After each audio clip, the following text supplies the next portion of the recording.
Hello and welcome to another Pauper video. I'm Kais, and today I am here with a special guest, Walker735 out of Italy. Welcome. Thank you for joining me, and get ready to discuss your deck because there's a lot to talk about. Brave New Worlds in Philadelphia is hosting a Pauper 1K on April 27th. The prizes are going to go up if we get more than 25 players. Check out all the details in the description. Thanks for watching. Did you know you could get sideboard guides on patreon.com/calicais? And did I mention you can get early access to videos on the YouTube page in the membership section? And if you like these videos, make sure to like and subscribe. Why don't you go ahead and introduce yourself? Thank you for inviting me. And hello to everybody. So I'm Paolo, also known as Walker735 on Magic Online. Where did that come from, and, the 735? The 735 are just numbers that I like. You know, I like odd numbers more than even numbers. So I just picked fairly randomly, you know, as of course just Walker was taken, so it became my nickname. Nice. So you're fresh off of a top 2 finish in Pauper Geddon. So that's why we're here today. We're talking about Jund Wildfire or Jund Nelios, which you're going to have to explain. And oh, that's going to be very hard to explain, but I can try. Give us the rundown on how this came to be and all the things that went into this, because it's quite an achievement. If people aren't aware, it was a 750 person 2-day tournament. Pretty wild. So yes, the biggest edition to date. I'm fairly sure it's going to be beaten by the next edition, but for now it holds the record. Absolutely. There's, I think, so much hype from the community, just from the way that they built it out, that, and especially, well, so if people aren't aware, the Pauper Geddon tournament opens up ticket sales to the people that played in the leagues, I believe. Correct me if I'm wrong. And then there are not that many ticket sales after that. But the event has been so, like, it's sort of become this festival that everybody worldwide kind of wants to be there too. So I could see why they keep selling out. Yes, and I hope that you know, everybody can understand the perspective of Lega Pauper Italia in prioritizing its most you know, its own components, the local leagues, to the tickets. But luckily, from the next edition, it shouldn't be an issue anymore, because we are going to have you know, 1500 spots. So I think it's going to be pretty hard to reach 1500 people. I told my wife. So hopefully there is room for everybody. I told my wife that it was going to sell out again. It was going to be once again the biggest Pauper event ever, which is awesome. We just got off of this. Going to be we got off of this New York event that was put together by a guy out of Rochester, Mitch, and that was 78 players registered and 72 players day of. And I think that was the largest, like, grassroots on your own tournament ever in the United States. And Pauper Geddon was 10 times the size. It's already, yeah. But I mean, it's already a great result if you think about it. It's way more than the average Magic Online challenge. So yeah, it must have been a sweet event. And of course, Pauper Geddon took several years to build up to this level, and you know, we probably had, I mean, some fortuitous circumstances and also a really great work from the organizers and everybody involved. Yeah, and eventually it became what it is now. Well, worldwide next time it's gonna keep growing. There's in New York City, they're trying to build a 128 person event that's coming up sometime soon in the spring, I believe. There's people putting Very up. nice. There's a 1K that's happening in Philadelphia on April 27th. That will be cool to see. And they're actually doing 1,000 in store credit just at 25 players. So I'm sure it will get more than that and go up. I know that in the US, it's much easier to do like through the LGS because it's sort of easier to support that and not worry about logistics and also renting out the space. So I know Mitch had a lot of problems with renting out a space, and that's been one of the key factors for the Italians, just getting such big locations, as far as I understand. Oh yeah, absolutely. Locations of course are very pricey, so it's and we always try to sort of maintain the spirit of the format by having a low entry cost. So of course it's hard to balance that with huge locations, right? And yeah, but luckily there is always people working on it, and they reach better solution every time. Well, if a player can afford to foil out their brainstorms, maybe they can pay an extra euro or two for the event. I know. Yeah, I will be, of course, as one of the most invested players, I will be very willing to pay even double the actual the current admission price. But not everybody is as invested as us, and the low entry price can be a nice, a very nice feature For sure. of Pauper Geddon.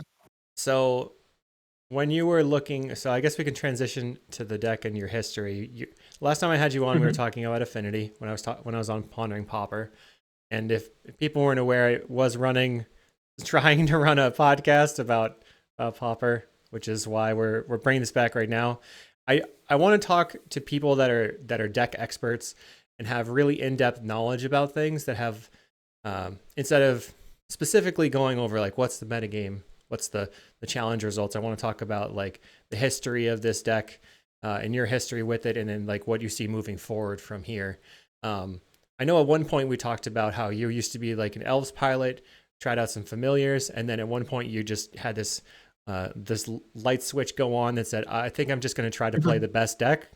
And I don't remember if you said that's because you feel like winning is better than losing, or if because you just feel like, okay, maybe it's better to try the spike angle. Because you also played Dimir Fairies for a while.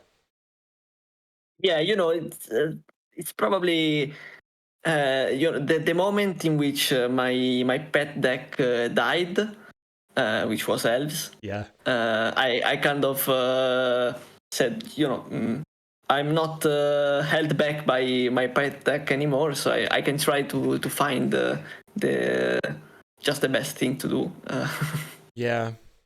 I feel like I'm just on the razor's edge of that happening because I can still play familiars to a measly success rate, but not, crushing people anymore. But I'm still not to the point where I'm beaten down so much that I've completely abandoned it. And I'm not ready to play this kind of deck because I can't mid range. I tried to mid range and it felt like wading through the mud. So it's definitely a learned skill, I'm sure. When you were playing, I also have decks that I really can stand playing, so I understand the feeling. Luckily, I'm always trying to expand the range of decks that I can play. Yeah. So Brian Cook keeps telling me to try new things because it'll make me a better player. And I'm like, I'll try. I'm trying. So you identified this as a good deck pretty early, but even so, right after Modern Horizons 3 released, you took Rule to Pauper Geddon and did pretty well, but didn't make the top 8, although your teammate did. And exactly. So what was that like trying to identify? Did you just say, okay, Chrysalis is the best thing to be doing at that time, or did you just not have a good enough version of this? Oh, so Preparing for that summer Pauper Geddon was very hard because spoilers came out. We started testing our decks with the spoilers, but then something like 10 days prior to the event, Cranial Ram was pre-banned. Right. And that foiled all of our plans, of course, because that was the most broken card in the set, and we were trying to abuse that. Mm-hmm. So there wasn't really much time to prepare for the event. And so I kind of had the option, a couple of options. I could play Affinity, which was a deck I was very confident with, and had received an upgrade with Refurbished Familiar. Or I could play Ponza, which also had received an upgrade, which became evident, I think, something like 1 week prior to the event. Yeah. Because it became known that Chrysalis was tearing up the limited events. So some Pauper players started trying the card, and they noticed how strong it was. So that opened up another option for me, which was very good because, I had already played a lot of Ponza in the past, so I was confident picking up the deck. It was not a problem. And the moment in which Chrysalis was discovered, Affinity became a bad deck to Is that bring because up Chrysalis is a 4/5 specifically? Oh yeah, that's definitely a big part of the problem, as well as the fact that Affinity kind of relies on very few big creatures. So Eldrazi spawns are a pain. Because you can't, of course, you can't connect. Right. And it wasn't just Chrysalis. Kind of the whole Gruul deck crushed Affinity because it had faster mana, better creatures, and even a lot of good sideboard cards for the matchup. So it was pretty much unbeatable for Affinity at the time. Of course, it would have been beatable if we knew about toxin analysis or Hunter's Blowgun, but nobody really thought about that in those few 4 days prior to the event. So yeah, I think that's something that we should definitely talk about as well. So basically you're saying like coming up into the event, and actually toxin analysis is probably why the Ponza and Gruul thing isn't really a thing at this time. Yeah. But since that hadn't been discovered, it just made a lot of sense to play the thing that Affinity can't get into, unless you hadn't known about the Jund deck yet. And toxin analysis, people are probably aware of it now. It's 1 black, gives creature death touch and lifelink, and you investigate, so it creates a clue. So it gives the Krark Clan Shaman something to sacrifice, which is pretty strong. Yeah. So then you played that, and then after that Pauper Geddon, did you start working on Jund right away, or were you? Oh, I heard a very interesting concept by Aspiring Spike, the modern creator, who said that he tends to evaluate Modern Horizon sets by trying to see which new cards can work in existing archetypes. And it's way harder to see how Modern Horizons cards work together with another, and how they are going to shape the meta around themselves. But considering that, Modern Horizons, both for Modern and for Pauper, isn't really a normal set which adds one card or two. It's more of a revolution, a rotation of the format. it's very important to also try to understand how the Modern Horizons cards are going to work together one with another. And we also in Pauper made the same mistake of just considering the cards individually and trying to put them in existing decks. We put Refurbished Familiar in Affinity, we put Chrysalis in Gruul. We put Refurbished Familiar and Sneaky Snacker in Affinity. And it was pretty good. That's right. Sneaky Snacker is actually a great example because Sneaky Snacker was really the classic card that you see, and it's amazing in the old format. But if you consider actually the format that is going to be with the new cards, it sucks in that format. Yeah. Because, if the format is made of Spellstutter, Sprite, and Clean Talk, Sneaky Snacker it's an unbeatable card. Which is why I was so attracted by the card. Mm-hmm. But if the metagame is Blizzard combo and Chrysalis, this card doesn't do anything. Yeah. So I failed to see the cards in their new context. And that's something I'm going to try to improve in the future. Yeah, that's a difficult thing to try. So then you were trying, Absolutely. At some point you tried to combine these, and then you just, was it your original idea to go Modern Horizons Tribal, or was it someone else that did a Jund thing that you sort of moved from there? Jund came much later.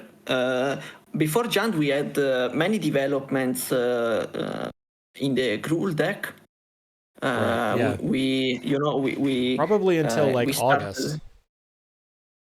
Actually, I started playing Jund in October.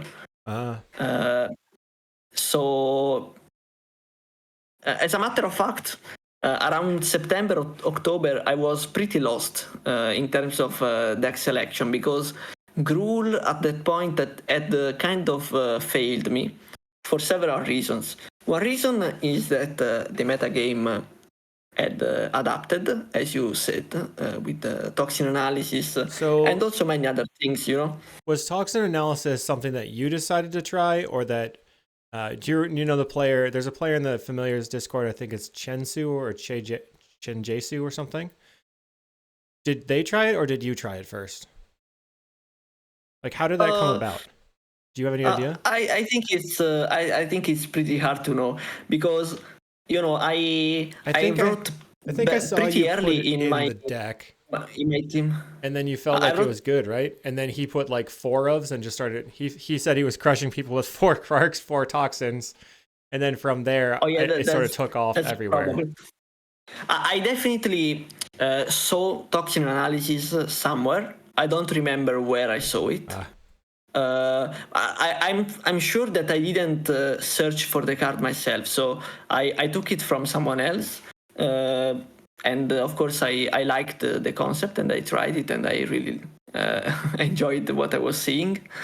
So yeah, I definitely wasn't the original, the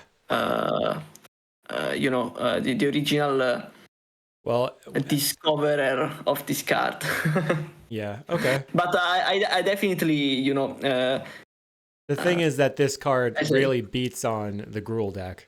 Because you can no longer rely on having all of your monsters survive, and that was sort of why it was beating on Affinity so hard. Then Affinity absorbs this technology and just stops it from really existing. But I don't even see this in your list here for the event, which is also interesting. Yeah, we probably should talk about that later. There's so much history, and then also so much new stuff to go over. It's too much.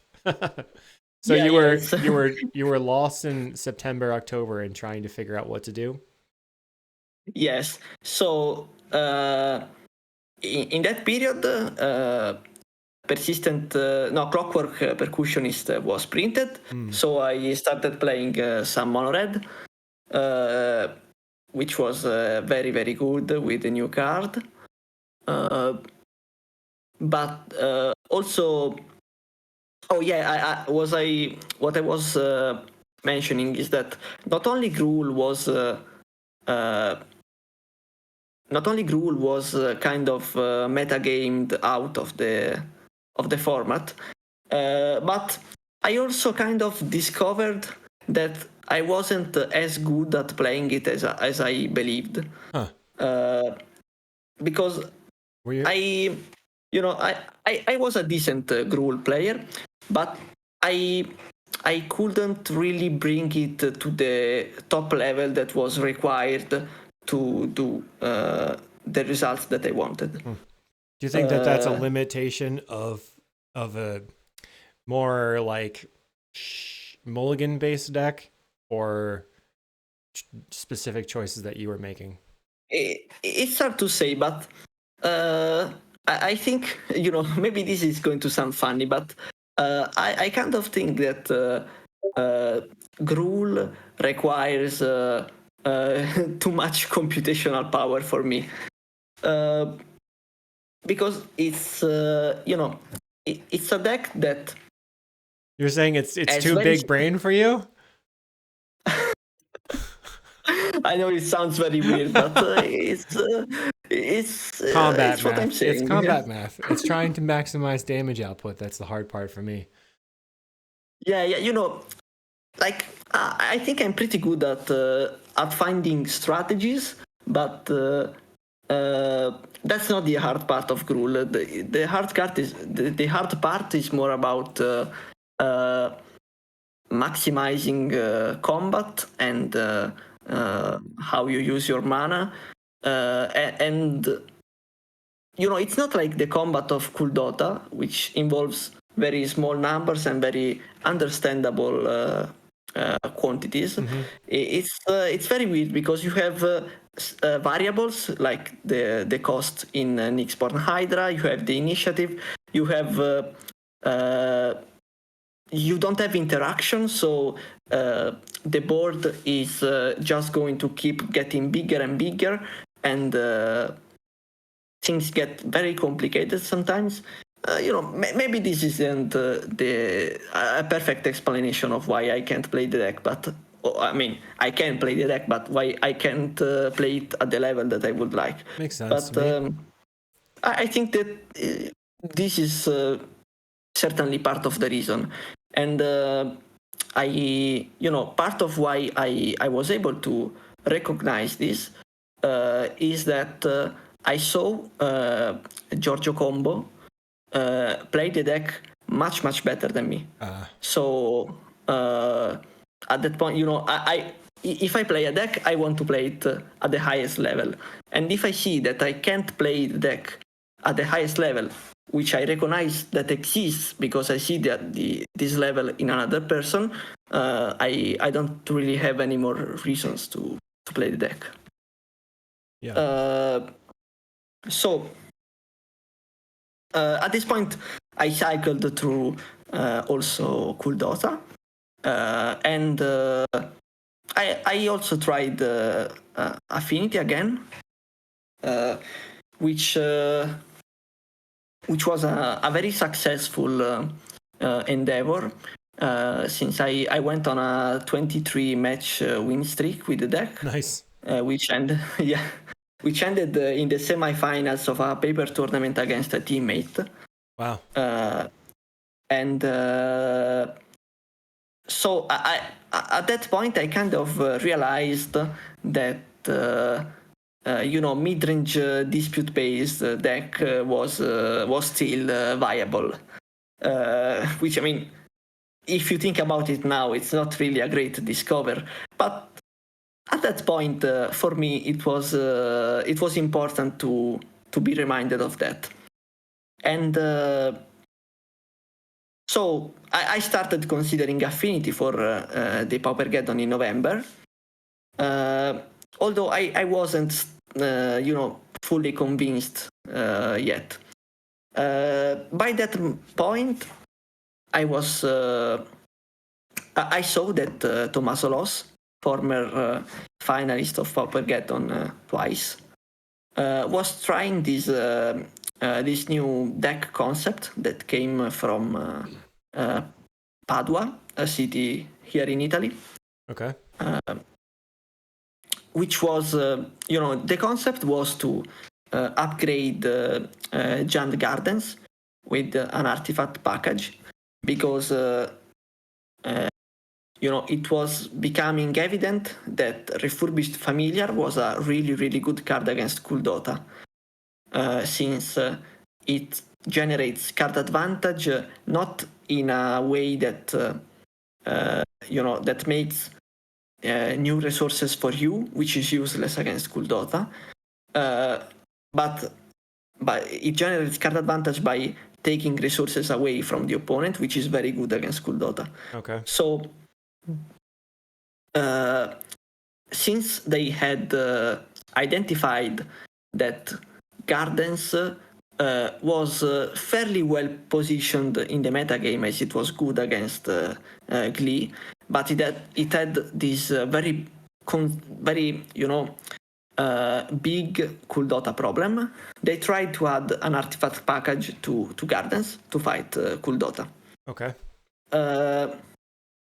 But I saw that list, and which Tommaso was playing, because he talked about the list with me, and I must admit that I was really disgusted by the list. I'm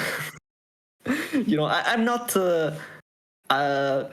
really generally a fan of mid-range decks without blue, but this is probably a mentality that doesn't really work anymore in Pauper. I used to think that a mid-range deck needs blue because blue provides the only kind of universal answer, which is counterspell. Yeah, and turns out Snuff Out's the universal answer you need. Yeah. Or Karkline Shaman. Also, hand interaction is so much better now than it used to be in black, because you can have Duress and Refurbished Familiar together, which it becomes kind of similar to Counterspell in the fact that it interacts with anything that the opponent plays, because every deck is going to have cards in hand. Yeah. So at the same time, blue became a much weaker color, because Counterspell against the current threats is a really bad answer. Right. And at the same time, black instead became more universal. And it took a while for me to recognize this. So, what I was saying, yes. So I was really disgusted in the beginning, because, as I was saying, I'm not a fan generally of this kind of deck. But then talking with Tommaso, I was trying to undermine the deck, saying things like, you have 12 taplands, it's horrible. You have so many expensive cards like Evolution Witness, because he was playing Evolution Witness. I don't think that this deck can ever beat Affinity and stuff like that. But he started talking some sense into me by saying stuff like, the Modern Horizons fetches aren't really taplands. They actually come into play untapped, and they don't fetch for a land most of the time. So the deck actually has 8 taplands, which is less than Affinity. The engine is the same as Affinity. Everything costs 2 mana or less. True. And so he started convincing me that it was actually a valid deck concept. And at that point, I tried to make my own list, following my intuitions, let's say, about what was good and what was bad in the format. So instead of starting from gardens, I kind of tried to go the same way, but starting from affinity, which was a place where I had much more confidence and a deck a deck base that I considered to be better. Right. And then you played it in November, and I don't believe you top 8'd. It was pretty close, right? Yeah, exactly. So just a moment. Problem. So yeah, in the Pauper Geddon in November, I went 10-3. So I ended up actually I didn't even end up in the top 16. I ended up 20th. So there was one moment because Curvlinksy and I were casting that one where I specifically remembered that you had Parkland Shaman and you cast a toxin analysis on it with 0 other artifacts in play because of how you had to like get that thing out because your Coldotha opponent was messing with you. And they were so flustered that they did not kill it. And yes, I remember that because I watched the VOD later. What was your? Did you not see that they could have interacted and you could have died there, or did you just cause them to make a mistake? Oh, no, I didn't see that because I don't know if you remember, but her interaction was Fire Blast. Yeah. So she was tapped out. So that was the craziest moment. You're like, okay, yeah. toxin analysis. I guess you're dead. She's like, guess I'm dead. I was like, no, you had the Fire Blast. Exactly. And to her credit, we should mention that that match was we had very little time left, so I was pressuring her to play quickly, and I was playing very quickly as well. We had like 2 minutes left at that point, so I can see why. Yeah. Why she didn't see that. And I also probably resolved my spell very quickly because I didn't even think that she could have interaction. I mean, I know that Fire Blast is a card in the format, but I didn't really realize in that moment that she could have it. Yeah. So it's interesting. It was an interesting moment for sure. Yeah. So you could say that maybe I deserved less than 10-3 in the tournament. But then since then, you've been basically only playing this deck. Is that correct? Yes. And then you put out a sideboard guide on Metafy or something. So I was talking to Teasdale earlier today, and he said that at Pauper Geddon, as he was walking around, people were whipping out your sideboard guide left and right. Oh yeah, I'm not surprised because the sideboard guide sold very very well. I mean I was surprised by how much it sold, but after seeing how much it sold, it was very evident that the deck was going to be a major player at Pauper Geddon. I was told that someone had the full printout of the entire thing, however 20 pages or whatever, all stapled together, and they were leafing through it in sideboarding, and they got a judge call because they were reading the matchup analysis. Wow, that's a bit extreme. They're like, yeah, that's a little bit too many notes to be sideboarding it for your sideboard plan. Yeah. I'm not sure if that's legal. Yeah. Man. So in this version that you brought to Geddon, we can see that there's no toxin analysis. And then I think, well, one thing I've seen people playing is Galvanic Blast in this deck. You're not playing that. You're playing Cast Down and Snuff Out. And then you, I think, had Avenging Hunter previously, but now you don't. And then you have 2 Nihil Spellbombs and a Crypt Incursion, which is really 3 Graveyard Hate cards. Plus, Crypt Incursion doing sort of a double duty as potential life gain, especially after a sweeper against Elves or Coldotha after you finally get the board going. Then you split with 3 Cast Downs and 2 Snuff Outs. I have a quick story. I was testing Glee without dispute just for fun. And I played against Jund, and discarded a Snuff Out. I knew that there was likely that they had very minimal Snuff Outs in their deck. They were tapped out. I went for the Glee. They had the Snuff Out, of course, and I lost. I was like, is that a 2 of? Is that a 2 of? But of course, just like in my quarterfinals at Pauper Geddon, where I drew basically every removal in my deck. You have to send it. So this is my meme about how to play Glee. You can either play Brute Skill on 2, Glee turn 3, or Sculpt Interaction for your entire life, or play Brute Skill on turn 2 and play Glee on turn 3. So that was what I was thinking in my head. I'm gonna send it. Because on the Pauper Geddon that in November, in the finals, Piracini, he played a naked Brute Skill on turn 2, and then the opponent had a Swamp in play, and he just slammed the Glee and won the game. I was like, I was going crazy. It was insane. He's like, sometimes you just gotta go. It's all vibes. Yes, we also were watching it, and we didn't really understand what was happening, but he evidently saw it right. He seized the moment and won. Well, he told me at the time. He said that he like X2'd immediately and then won out to win the event. Mm-hmm. And he said, I made it to the finals. I had the opportunity, and it was all upside. I was like, geez.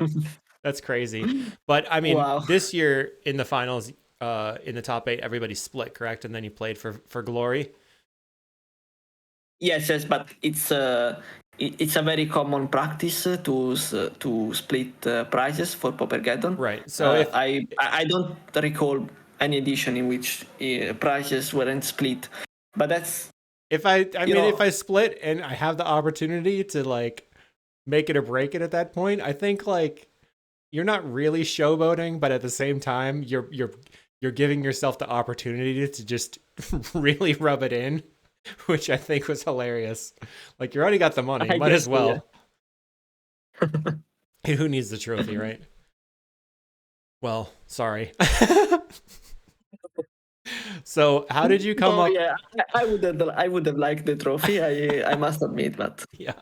Another time. I mean, Snuff Out doesn't look very good versus the mono black deck that you basically played against. Oh, for sure. Yeah, it was a very interesting way to attack the meta, to bring a mono black deck. Yeah. In a field where it was pretty evident that everybody was going to play for Snuff Outs. Yeah.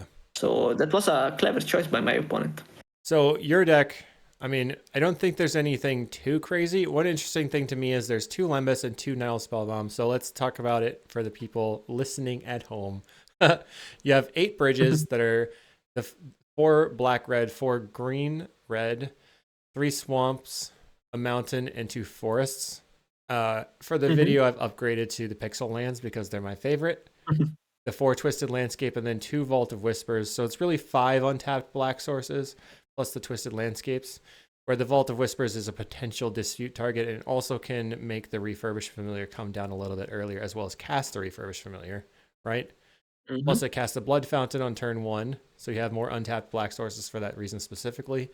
Red is kind of just a splash color, but you do need red to cast Cleansing Wildfire. But since you're not wildfiring, if you're not having a bridge yet, that's why all the bridges are red. Exactly. And then you have the Krark Clan Shaman and Makeshift Munitions to be able to cast, plus the Writhing Chrysalis. Something you said before was everything costs 2 or less mana, which is funny because Refurbished Familiar is really just going to cost 1 mana due to affinity. And then Writhing Chrysalis is a 2 mana spell because you get the mana back, even though you have to wait until turn 4 to cast it, or turn 3 with a Wildfire. Yes. And then Nyxborn Hydra is, you do what you want to do. The best feeling that I've had is hitting a Nyxborn Hydra with a single mana with lose focus, playing familiars. I really enjoy doing that. Oh wow! It just feels so bad. That must have been painful. Yeah. But the worst at the same time is when your opponent is playing Nyxborn Hydra on their creature, and all you have is a removal spell. And you're like, oh no! I wish that Bestow did not work the way it does. In the current format, where counter magic is pretty weak, Nyx Hydra is very, very resilient to interaction. I just don't understand why the bestowing, if you kill the target, it still just is a creature. I think that's ridiculous. When was bestow printed? That's so weird. I mean, I think it's a pretty, odd story, because I think, if I recall correctly, bestow used to work the way you think it should work, but then they saw it was too weak, and it was like a flagship mechanic of the set of the original Theros. So they changed it in this artificial way to make it decent. Well, we should note that the bridges here are indestructible. They're from Modern Horizons 2, and the reason that they're indestructible is because there was too much artifact hate in the format, and they didn't want people's lands getting blown up, because they put Gorilla Shaman in the set. That's so crazy. So they're like, we'll make them indestructible, which is silly. And then and here we are. Here we are with the Cleansing Wildfire, which everyone is aware of now. It's a very beloved card. You get to destroy a land and search for a basic and put it on the battlefield, and then draw a card. So this is almost always a ramp card. But I see people go after my land so much. I'm very out of focus. What is your opinion on Cleansing Wildfiring someone else's land? Sorry. Wait a moment. I'm very out of focus, so I'm worried that it could affect the quality of your video. Let's try to fix it. Look at you. I was, it was okay, but now it's He's back. Okay. It's back, everybody. Nice. Oops. There we go. I'll go over here. Just as we are probably, I think you're going to edit out this part, so let's... Editing? Oh, no? You're not editing out? I'll do my best. This is a one and done. Putting extra effort into the niceties. Okay, no, that's fair. I'm with you on that. I have put some bits of Pauper content on YouTube, and I never edited a single video, so I can. The people are here for your expertise, not the crispness of your video. Okay. So back to my question. Cleansing Wildfire, the whole purpose of this, like, initially is, okay, I'm going to ramp, I'm going to play Chrysalis on turn 3 or whatever, get a mana advantage. That's generally the accepted reason to put in your deck. Is that correct? Or are you putting in your deck to take out other people's lands? No. Of course, it's, the main reason is to ramp. It's a huge card advantage. Yeah, it's a divination with the extra utility of ramping. It's kind of a better divination. Yeah. And it also has the upside of interacting with the opponent's lands when you need it, which it's not really a common occurrence in the current format, but it's definitely something that you have access to, which is very nice, as I said, also to enhance the range of interaction of this non-blue deck, right, which is a very key feature for me in a mid-range deck. I really don't want to have matchups that I face and are I'm doomed and I can't win, like the old Gardens had. Old Gardens used to meet Turbo Fog, it's done, you are dead. Poison Storm, you are dead, you can't do anything. I mean, you're mostly dead. Yeah, and that's one of the reasons why I really hated non-blue mid-range decks. But now we have all these weird interaction cards, Refurbished Familiar, Cleansing Wildfire. We can interact with a lot of different things. And yeah. I really like that. So one thing I'm seeing here is, so you have the interesting thing, right, is a Deadly Dispute in my mind needs 8 targets. So you have Deadly Dispute as a 4-of with 4 Wellspring, and then 2 Nile Spellbomb, 2 Lembas. Nile Spellbomb can be a dispute target. Blood Fountain can be the target, and then in a pinch, you can hit a bridge. And you really don't want to do that. But you can also dispute your Chrysalis tokens or your Refurbished Familiar if it gets hit with a removal spell or something. So you have... It's been a problem for me playing Tron, is there's just a ton of targets, but here there's just infinite targets, it seems. But you're only on 6 dispute effects. Whereas Eviscerator's Insight is your deep analysis in black. And has that been fine? If you know, it can be useful to... or maybe if you go on my Twitter account, you can see the division of the various sections of the deck, in a sense. Okay. And you can see that I have 20 lands, 10 artifacts for affinity, 10 divinations, 10 creatures, and 10 interaction cards. The Cleansing Wildfire is a divination. Okay. Exactly. So that's how I see the deck, basically. I think it's very balanced Is this Crypt way. Incursion... So you have... Wow, it's just 10 of everything. Jeez. Exactly. Crypt Incursion is interaction in the sense that it's meant to interact with, of course, the graveyard and burn spells.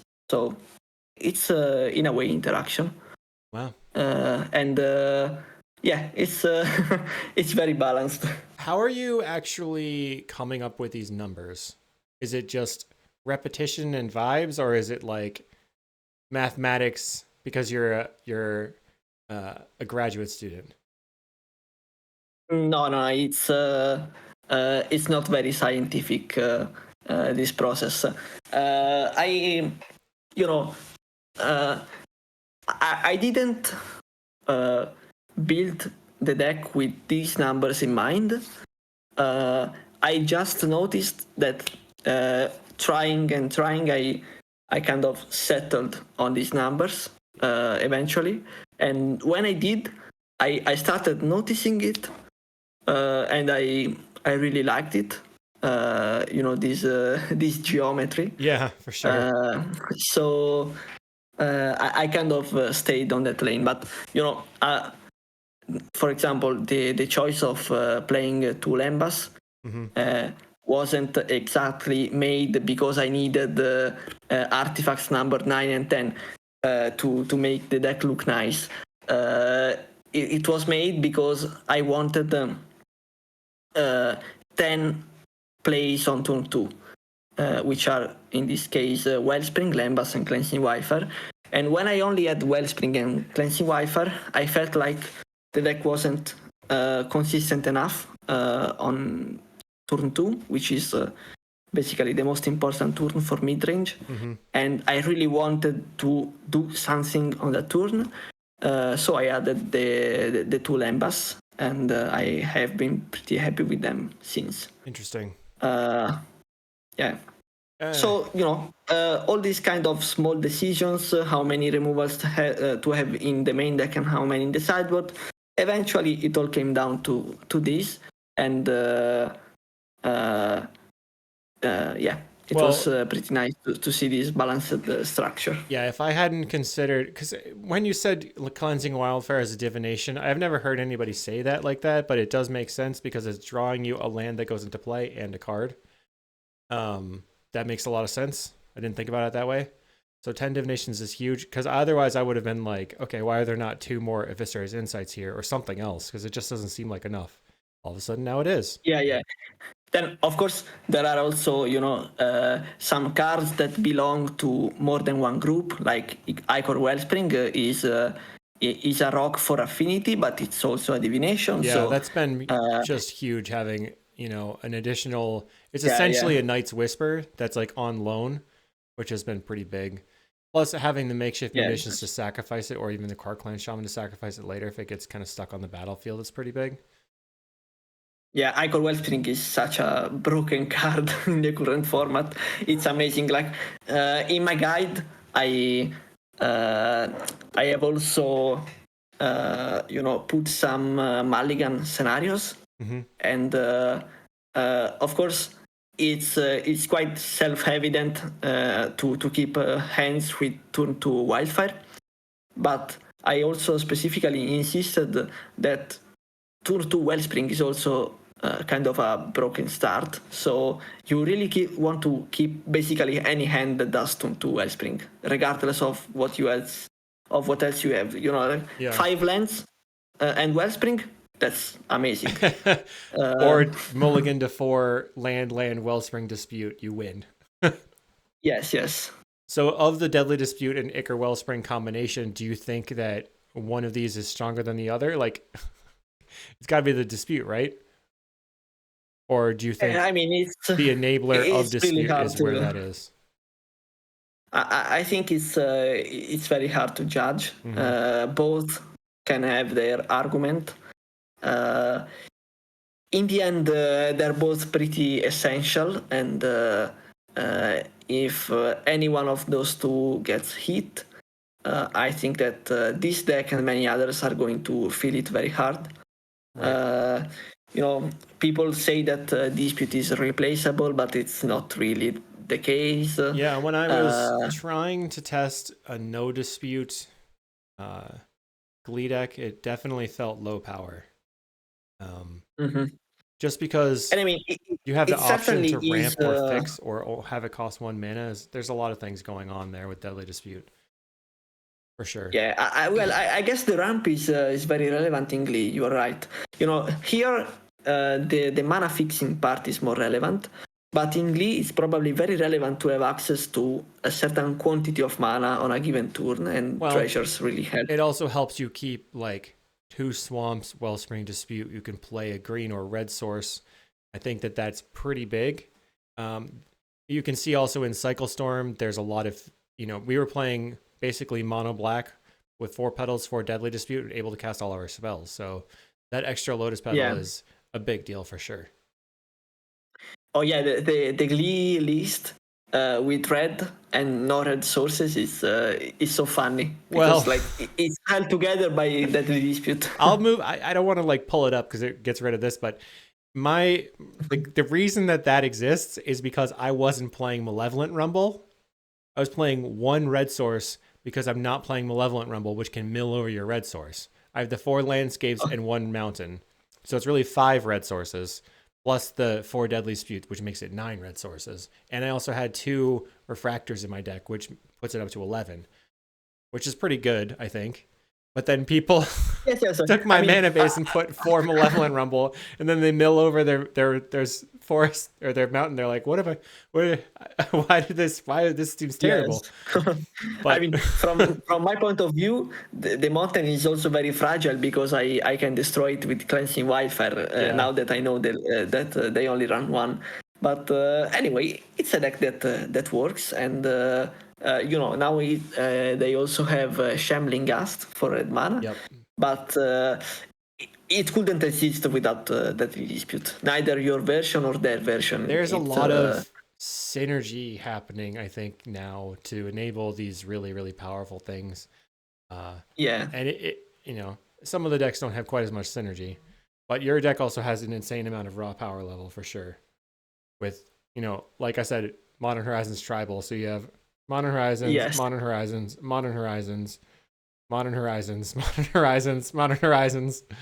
It just keeps going. Yes. And this was a commander downshift. This was the landscape. Oh yeah, Lembas is basically Modern Horizons 2.5. Yeah. It just keeps going. That's not Modern Horizons. Viscer's Insights, Modern Horizons. Now, the version of this that also plays Glee, that was just too much for me. It was too much mid-range going on. I think you got to lean into one or the other. That deck died as a matter of fact. So, I'm sure it is a very good deck. You mean Wildfire Glee or Chund Wildfire? Yeah, Wildfire Glee. You mean that so they basically took these cards. They took these cards and turned them into 3/3 of the Glee combo. Oh yeah, I don't like that. I think it's a bit too much. I agree with you. There's too much of nothing happening, I think. Yeah, you at that point you have this combo, but yeah, I you was don't talking have any about way to protect it. some of the removal spells in the Krark clan and the Hydra just being the Glee combo specifically. Yes. So basically cutting on some of the interaction for the combo. But I turn 3 comboed somebody just because I had it, and that was fun. It's also really fun to play like you have 4 mana and one of them is a red mana, and you're like Glee, or on turn 4 you just go Brute Scale Glee, bolt your creature. Now I have infinite. That was pretty sweet too. Yeah, I'm sure the deck can't be too bad since it's stapling some very strong strategies together. Yeah. I don't think it's optimal, but I'm sure it's a good deck. Yeah. So your sideboard has 3 ofs, Weatherstorm and Breath Weapon, which do double duty because this is your anti-red package, but Breath Weapon also kind of works versus fairies. And then it's Thorn of the Black Rose really for grinding, for the grindy matchups. 2 snuff outs for Glee, and then 3 to rest for Glee. Thorn of the Black Rose was kind of an answer to myself because I noticed how many guides I had sold. So at that point, this was an interesting dynamic. This was the first Pauper Geddon where you could predict the metagame very, very easily before the tournament. And I mean, in part, that's because we haven't had any shake-up in, how many months? 8 months, something like that. Mm-hmm. So the metagame has kind of stabilized, although not really entirely. But the new factor was also the guides on MetaFi. So Giant Wildfire in the past could have been a question. It was maybe it would have been unsure how many Giant Wildfire were going to show up at Pauper Geddon. But now, with so many guides sold, it was a certainty. 100 people will show up. Exactly. Yes. So I swapped my emblems from Avenging Hunters to Thorn of the Black Rose because it's more effective in the mirror. Yeah, that makes sense. Teasdale also laughed about that. How you're like, well, I got a metagame for the mirror, and nobody saw this one coming because you have the hot tech that's not included in your guide. They're like, come on. Should have upgraded that for the extra tier. Yes.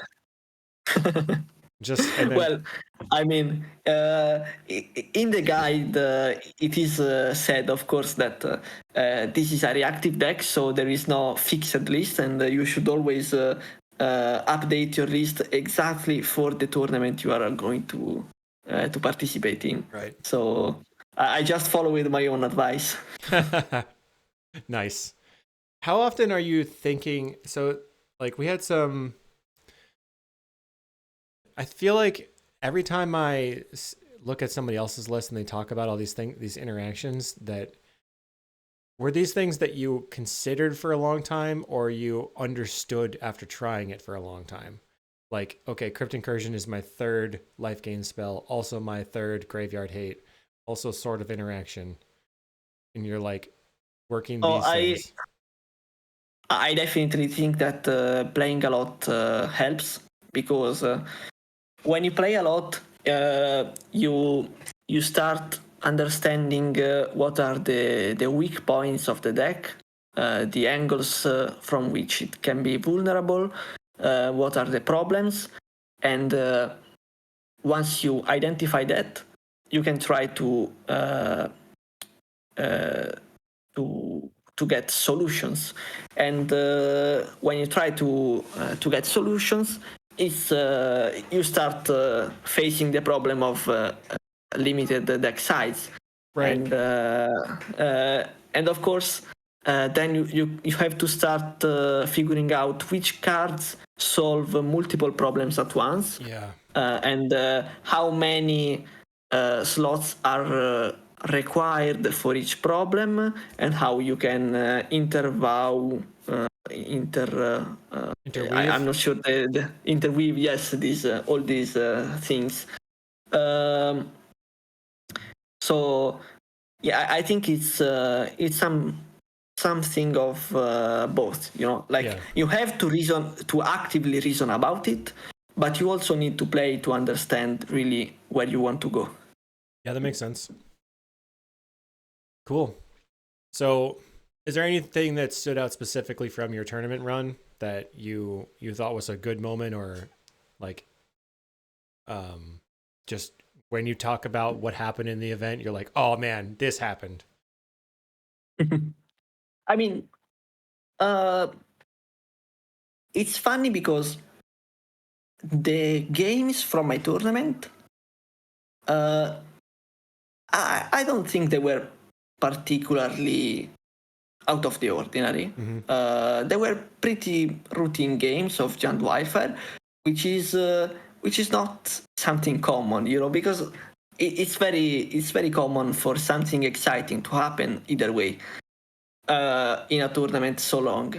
For example, I'm really such a fan of bestowing Hydra on Crackland Shaman. I love that play, which is becoming, at this point, it's a mainstream play. It's not something so special, but every time I do it, I can't help but giggling. I love it. Yeah. And I really love, for example, how it makes the Glee player basically out of options in game one. They just stare at it and can't do anything. So I find that very exciting, but it never happened during the tournament. I loved this crypt incursion idea, which, by the way, I took from a Japanese player on Twitter. Really? That was which playing is with the same deck? Yeah, he was playing Giant Wildfire, and the player has tofu in their name. I don't remember exactly. It's like Tuno Tofu. So they're on Twitter, and they published this list, which had Crypt Incursion in the slots of the third Weather the Storm. So it was, as we were speaking earlier, a double duty card, which is always such a precious thing to have in deck building. So I immediately noticed it and saved it in my notes, because I knew that it was going to be useful in the future. And it can be a choice if you want to main deck it or sideboard it. I won't go too much in depth of why I chose to. Cornetto said that he felt that you were just hard targeting the 3 Cycle Storm players in the event. Whereas, how do you feel about that? Like, I would have said hard targeting 2 players is a crazy idea. That you're going out of your way to do something that's extremely unlikely, and then also at the same time, the one mono blue player that made it to the finals faced 3 Cycle Storm players, of which there were 5 in a 750 person event. So, I knew that there were going to be so many Giant Wildfires, but just as I knew it, everybody else knew it. And so I knew that there were going to be people trying to metagame against mid-range with combo decks. And I considered several options. One option that I had to metagame against this possible trend was also Last Rites in the sideboard. Yeah. Which is, it can be a very good card against stuff like Turbo Fog, Poison Storm, or really any combo deck. Of course, it's against Glee. It's more medium. Like sometimes it wins the game outright. Sometimes it doesn't do anything. Most of the time, what happens is somebody lacerates, and then the other person, the game is going to be do I draw Wellspring Dispute off the top? And if they do, then that last rites person, exactly. The player who casts the last rites is going to die. And if they don't, then the person who casts the last rites is probably going to win. But a lot of times when I faced a player playing last rites, they dumped their entire hand and nothing was going on. I really laughed when I topped the Wellspring Dispute against the last rites player. It was very funny. Yes. And that's ultimately the reason why I didn't include it in the deck. I mean, not the only one. Well, Crypt Incursion also is another way to fight against Blood Fountain loops, so it's not terrible. Oh yes, absolutely. So also Altartron was a possibility at this tournament. So Crypt Incursion, which is in the slot of Pulse of Murasa, was certainly a way to edge against combo decks more than usual. I think it's probably because many decks than, use the graveyard. I think it's probably better than Pulse of Murasa here, overall. Yeah, I mean, not always, because if you face something like Dimir Fairies, you really are going to hate your Crypt Incursion. But you can for this tournament, I think.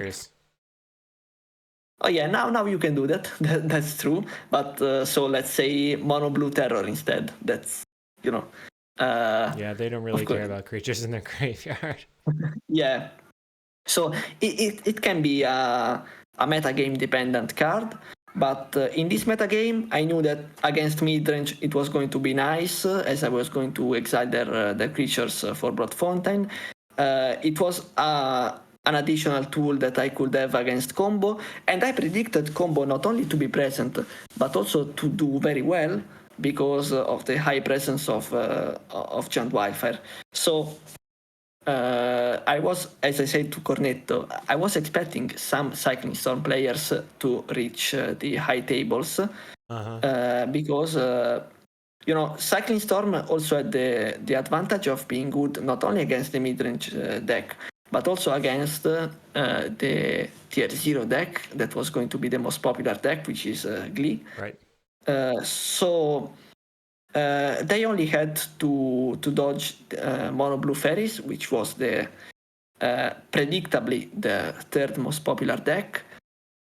So it was kind of a flip of a coin, it was possible that Mono Blue Fairies was going to stop them all, but it was also possible that they dodged Mono Blue Fairies and that I could face a Cycling Storm player on round 12, and I really didn't want to lose to them. This metagaming, this deep double, triple metagaming is just so far beyond what I've ever even attempted to accomplish.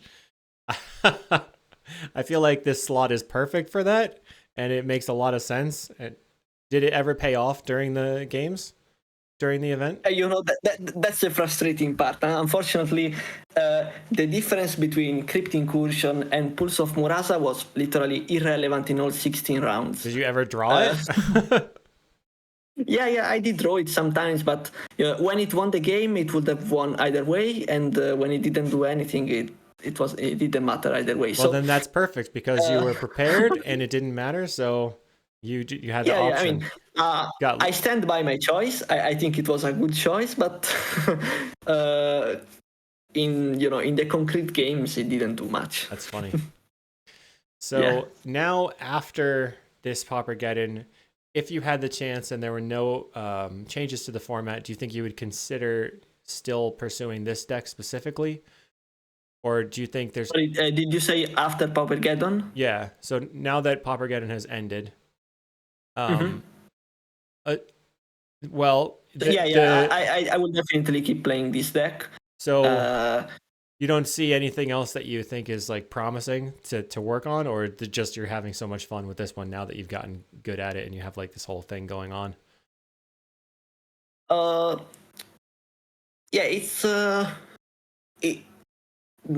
think both things are true. Like the meta game is definitely solved.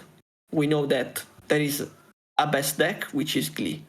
We know that there is another kind of tier 1 deck, which is Giant Wildfire, which is the best deck among the fair ones. So, like, if you don't want to play combo, this is the best deck. And then there are some decks that are trying to prey on them, that cycle, that keep cycling, fairies, combo, mono red, all that stuff. So the only other really viable option that I can see would be to play Glee. Mm-hmm. But I tried Glee a little bit, and I mean, now I recognize its power. I really underestimated the archetype for many months, but finally, even I have been able to see the reality. So, and I guess we're recording this on the 29th. There is a scheduled ban and restricted for non-Pauper, non-commander on the 31st. So yes, I guess this will probably come out after that day. Is your wild prediction that anything will be said by the Pauper format panel, or nothing will be said? I mean, at this point, it's it's a common feeling that something is going to happen. Do you think that it just feels to me like the entire player base feels like that's the case, that something's going to happen? Because the chatter has just gone up just dramatically everywhere. Everything I see anybody post. I mean, even Andre Mengucci said that he expected something, and then the format panel has gone kind of dark from my perspective. So we don't really know.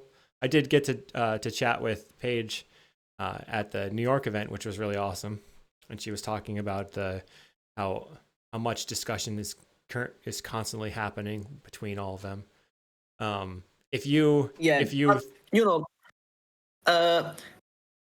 In December, we also all thought that something was going to happen, and nothing happened. Yeah. I mean, maybe not everybody thought that in December. I think I was on the no changes wagon, but most people thought that something was going to happen, and nothing happened. So we can't be sure. Well, I think, but I think it's very likely that something will happen this time. Hot takes. If you were in charge, would you still unban Vicious Battle Rager? No, definitely not. That was a meme. Yes. For people that didn't see it, very funny. He posted his mid-range turbo initiative with Avenging Hunter and Battle Rager, basically Jund Wildfire, just black-green. Black-green gardens, basically. I would love it, but probably I would love it for 2 weeks, and then I will get tired, because Turbo Initiative is kind of a very sickening deck to have in the format. Yeah. But yes, that was just a meme. I must say that, as you have noticed, surely, lately I tend to just let the format happen, and I don't focus too much on what should or shouldn't happen. Mm-hmm. I feel like I enjoyed it more this way. I think that's a much healthier way to manage it, and it's probably better for your psyche, that's for sure. If you can just find your lane in the traffic that is existing versus trying to just walk backwards the whole time, which is something that I like to do, because I'm always like trying to play the weird things. But I think I need to, I mean, clearly it would be better if I could just find something that's more viable to work on. But I also would like, we do have a Pauper showcase season coming up. I know you're aware of that. So I'm going to be relying on you for metagame predictions.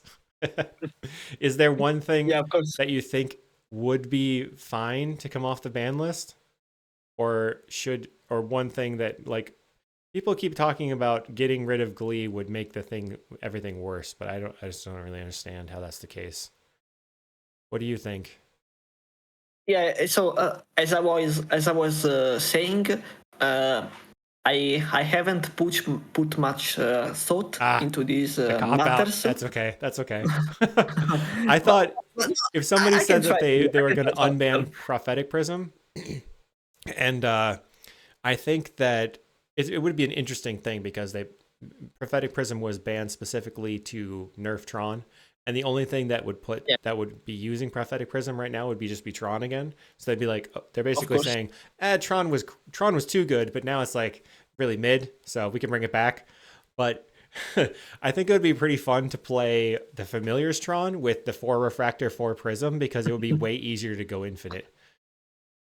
I mean, the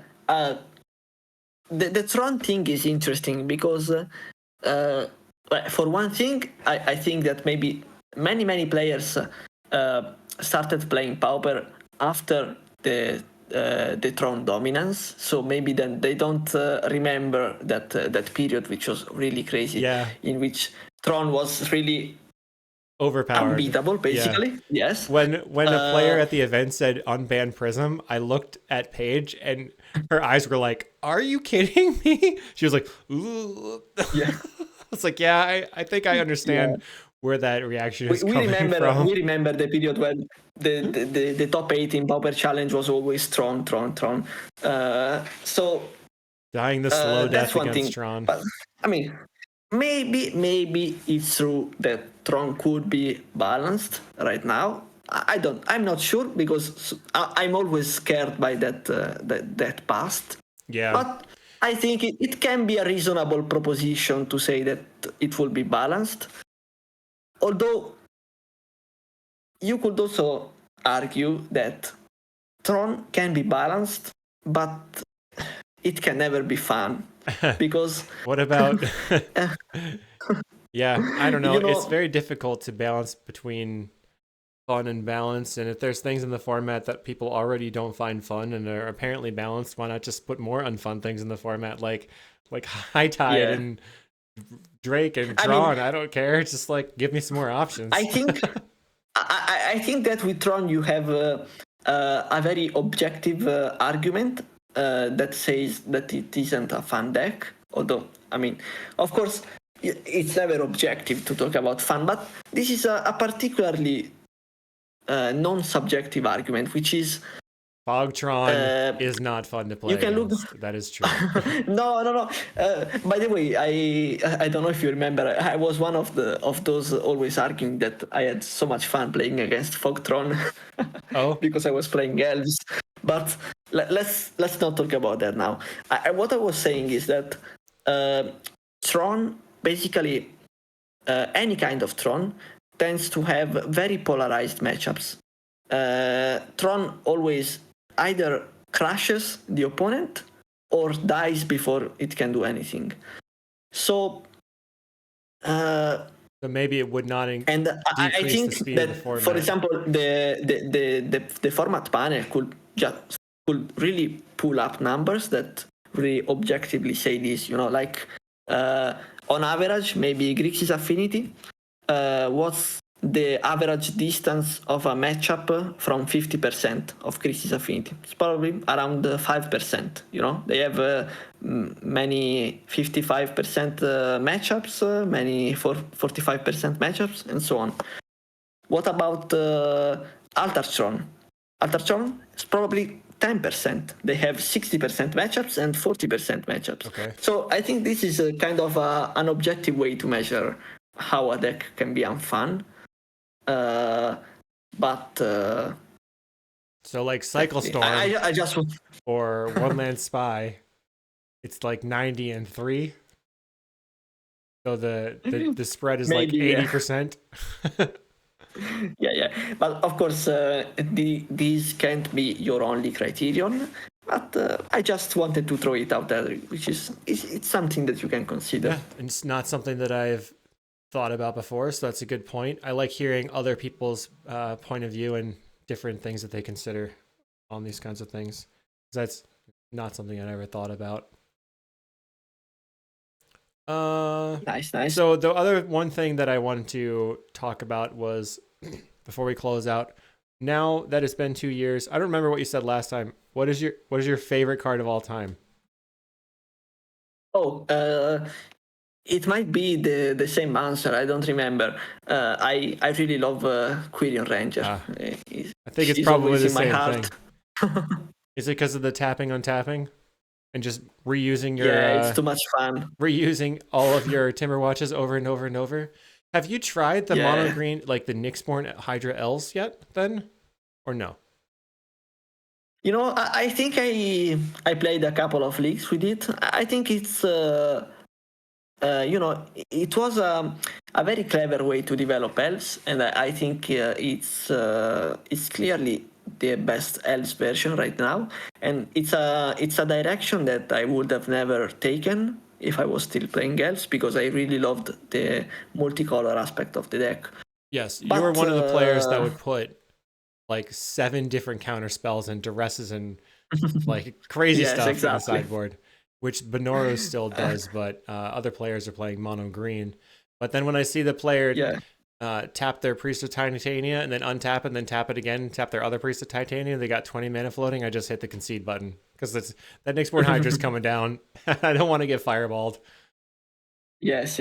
Now it's the best way to use the most powerful threats that we currently have in the format. Nice. So yeah, I think it's a good elves list. Of course, elves now suffers just from like the very engine of elves is so unstable, because when people can easily pay 1 mana to wrath your board, and they are not just wiping your creatures, but they are also basically wiping your lands because your creatures are your mana base. Then you know, it's really hard to make a case for the deck to be playable. So unfortunately, I don't have a very high opinion of the deck right now. But Quirion Ranger, I mean, if you asked me what's my favorite card among the actual strong cards in Pauper right now, I would probably say Nyxborn Hydra, because it's so much fun to slap this thing on the most you can slap it on anything. You can put it on an Eldrazi spawn, you can put it on Crackland Shaman, or you can make a 15-16 Chrysalis. It's so much fun. Yeah, you gotta pump that extra mana that you're getting from the Cleansing Wildfire into something. Your first list had like 4 of all the Modern Horizons 3 cards, but you're back to 2, and that just ended up being like a balanced thing overall from everything. Yes. Cool. Is there anything you wanted to plug? Like I said, you have a Metafy, which is a guide on this, and it's been very popular. Do you think of course, there any? I would advise to not buy the guide until the announcement. But sounds like you think there's going to be an announcement of some kind. I mean, I think that they will probably at least make a statement. Yes. So it might be no changes, and in that case, I really advise buying the guide, because I think I did a pretty good work on it, and the deck is very good. Very nice. If there is an announcement, we will see, because depending on what gets it, this deck might get better, might get worse. We will see. Yeah. So, you know, if for example, if they only hit the Glee combo, which is a possibility, this deck probably gets better, and you should really buy the guide. If they hit Dispute, then maybe we should reconsider and see. Or give you a couple weeks playable to work on it, right? Yes, exactly. Okay. So nice. We will see. I mean, you could always come back to familiars if everything changes. Maybe Thans will be the best deck. Yeah. Familiars is one of the decks that really are just what's the word? Like, it's not good in this meta game, but the power level is so high that it could come back at any moment. Yeah. Like when you talk about Dimir Fairies, I think that's just an old deck. It doesn't work anymore. It's just too weak. But if you talk about familiars, familiars can always come back. Cheating in my mana, opinion, it's a really, really strong deck. Yeah, cheating mana is good, and it can still be good. We're waiting. Yes. We're biding our time. All right. And I really love playing familiars, by the way. I rarely play it because because of the logistics of it. As you know, I struggle with time, so right. It can be hard. Even with Giant Wildfire, I really had to improve my skills to be able to play this deck, and now I mean, the results say that I can play it, but it has been a hard process. So maybe I could also learn familiars. But, I think it's really awesome that you were one of the champions of this deck. You have this guide that came out. Everybody bought the guide. Tons of people are playing it. You got more than one copy in the top 8, and you made it to the finals. It's just like, it's like I put in the work and I got there. Let's go. It's so cool. Yeah, it was the perfect story on so many levels. Yeah. You have also seen the story about my tweet on Pact of Terror. So it was really it looked like a scripted narrative, as some writers decided that this fiction would go this way. It's so crazy. For people that are not aware, Paulo was a little hesitant on Pact Terror being good, and you tweeted that it probably would not be people would not remember it in a couple of weeks, and then you lost to it in the finals, and there was a picture of you on Twitter with a pretend like car running over your face streak on your head, which was pretty funny. Yes. So exactly, like I mean, just the fact that happened in the finals after it's very yes, and also as you were saying, the fact that I managed to get so high with this deck, which is it's not really a given, because anything can happen for sure. It's like so much variance can happen in a tournament. Absolutely. You're 100% prepared, and things happen. But it all worked out, and like you said, they were like standard matches and things that you'd done 100 times, and it was like on rote a little bit, but also like you were super prepared for it. You clearly put in enough work to make other people prepared. I saw people pulling out similar like strategies in other places, so definitely congratulations again. Awesome. Thank you. And if people want to get in touch with you, you're on Twitter. You're also in the Familiars Discord and probably the Elves Discord still. I don't know. In other places. Oh, yes. They can find me there, although I'm not very active anymore there. But yeah. All right. Twitter and basically anywhere. I also have channels on Twitch, YouTube, although they aren't active at the moment. Mostly they can find me on Twitter or Discord or Telegram, Instagram. Sounds good. Always on the same handle, Walker735, except for Instagram because I don't use it for Magic. But yeah. All right. Well, thank you very much once again. Thanks everybody for coming. I do want. I'm sure people listening are happy that there's something to listen to again. If you watch this on YouTube, let me know in the comments what you thought about this kind of thing and whether I should do it again.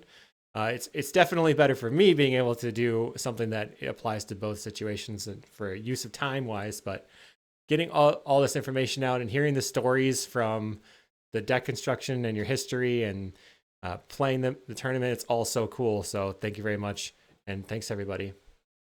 Goodbye. And thank you for inviting me. It was a fun talk.